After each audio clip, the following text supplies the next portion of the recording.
The new Ferrari SF100 is here. We got new spy photos of the SF90 replacement. What's good, guys? Welcome back to Ron's Rides. Welcome back to the channel. Welcome back to another video where from Auto Evolution, paparazzi have spied the new Ferrari waiting to be discovered, and it's obviously super dressed up and it doesn't leave much information, but you know us enthusiasts are very curious. Because near Fiorano is a Ferrari spotted which, according to what the latest rumors say, and which have been rumored for some time, could be the new SF100.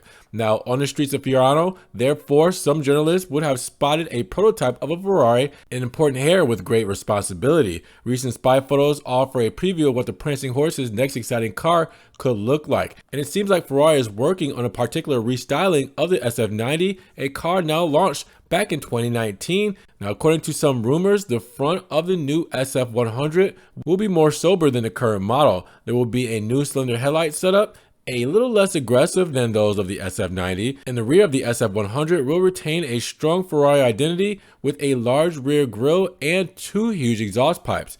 Thanks to those elements, the car will show off and appears characterized by the traditional biting elegance of the Maranello brand. Now, the recall will undoubtedly target Le Mans racing cars and the LaFerrari, which are known for their cooling grills.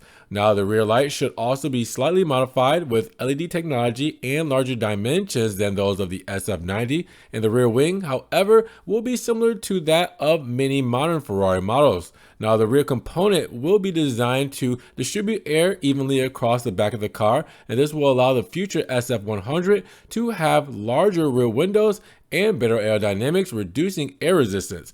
Now, finally, the low position of the engine makes the car perfectly suited for a Spider version, in line with Ferrari's tradition in the development of supercars, which subsequently also arrived in convertible versions. But that's all we know and can speculate for now. If I missed anything, let me know what you guys think. And do you think this will be called the SF100? How do you guys like that name? Well, drop those comments down below. Now, if you guys did enjoy the video today, make sure you give it a big thumbs up, help get it up in the rankings. Check the links in the description if you want to help further support the channel, and subscribe, but click the notification bell so you don't miss one video. And we'll talk to you guys in the next one. Peace.